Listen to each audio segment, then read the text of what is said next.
Little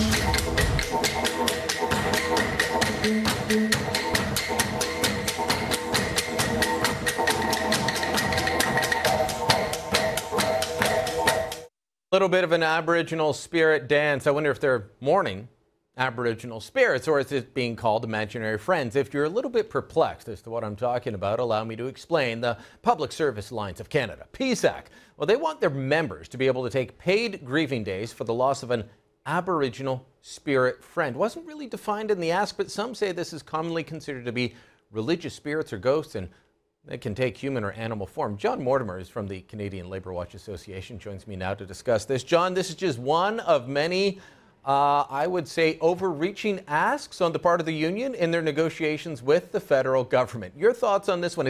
Is it 10 days paid leave for mourning an Aboriginal spirit friend?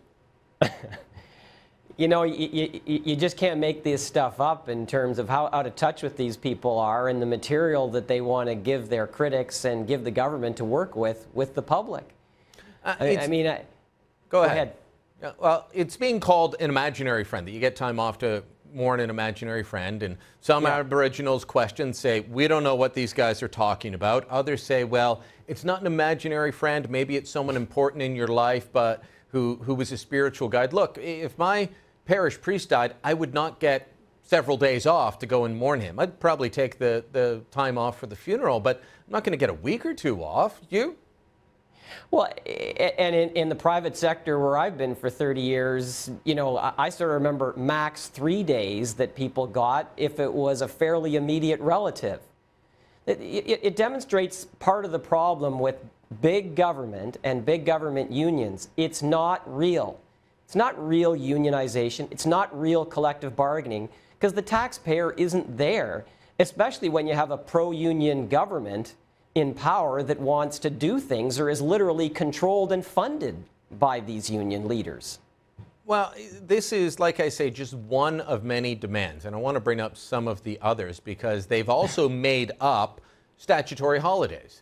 So they want to add January 2nd, February 16th, and May 1st, the communist May Day holiday, to 10 existing paid stat holidays. So they want to add these days that aren't stat holidays to the stat holidays. They want 4 weeks paid vacation for new hires, up from 3. So as soon as you start, you get 4 weeks paid vacation. You get 5 weeks after 8 years on the job, eventually 8 weeks paid vacation.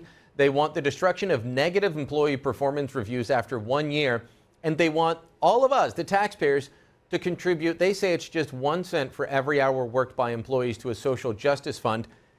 John, I've seen this asked before. That translates into a multi-million-dollar per year fund paid for by taxpayers to protest against and fight against the policies of whatever government's in power. This goes back to the Liberal days that wanted the same thing.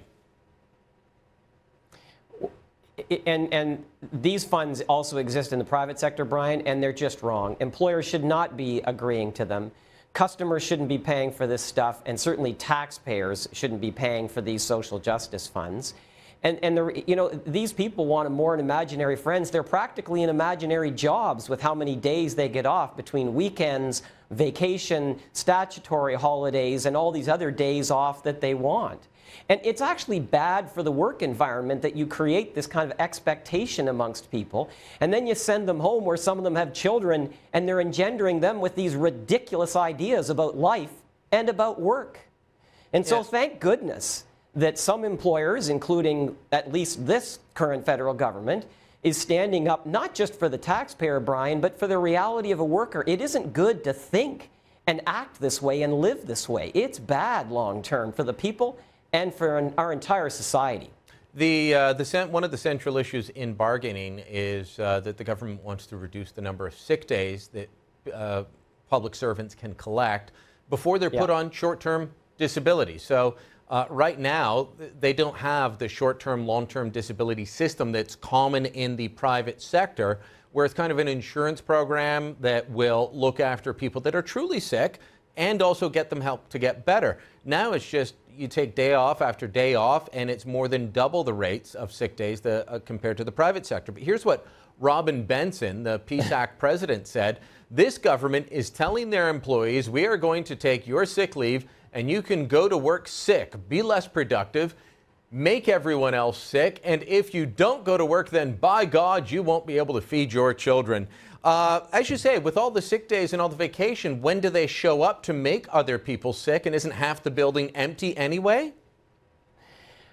Look, I've been in human resources for 30 years. I was in very senior roles, including companies that had hundreds of thousands of employees. And we did not have programs like this, and we did not have sick people. We had more people on the job with each other, serving our customers and taking care of business.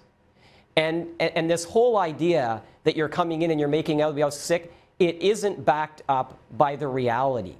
These systems are abused. You've got to have waiting periods or you're incenting abuse, and then it spreads because other people feel entitled because management doesn't end up doing anything about it, especially in a unionized environment where they'll grieve these things. And managers are taken off the job and they lose some of these grievances because you're largely got left-wing arbitrators who benefit unions more than they benefit employers. We've got in our company here someone I work with who used to be a manager on the public service side. They tell me that the contract that they had to manage people under gave them so many sick days per quarter, and that they knew that if so-and-so in their department had a sick day coming to them and there was a Friday coming up, they could not count on that employee showing up on a Friday. Yeah. That they would have to schedule around that employee not being off because the attitude was, well, I'm owed a sick day, it's a benefit to me, I'm not coming in. Didn't matter if the person was sick, they took a long weekend because they had a sick day. That is incenting abuse, and that's what the rest of us pay for, and I think it should end. Brian, it takes me back to the statements that people made a couple decades ago that you didn't want a car made by a unionized auto company like GM, Ford, or Chrysler that was made on a Friday or was made on a Monday. And when you talk to people who worked there, there was a reason for that. Unionization, like it exists in this country, is not a benefit to be pursued by legislation. General Motors, Ford, and Chrysler have been wrecked by heavy unionization. And the people that are largely union-free, they've made better cars, and they've forced those companies to be better because they were unionized, union-free workers with the management that kept it that way that built a better product. I mean, GM, Ford, and Chrysler are getting better, but they're having to take on their unions to do it. And that's what needs to happen for our taxpayers with government at all levels. We've got to get work to be real somehow or other. John, great talking to you, and we'll continue to follow these crazy negotiations ongoing. All right, take care.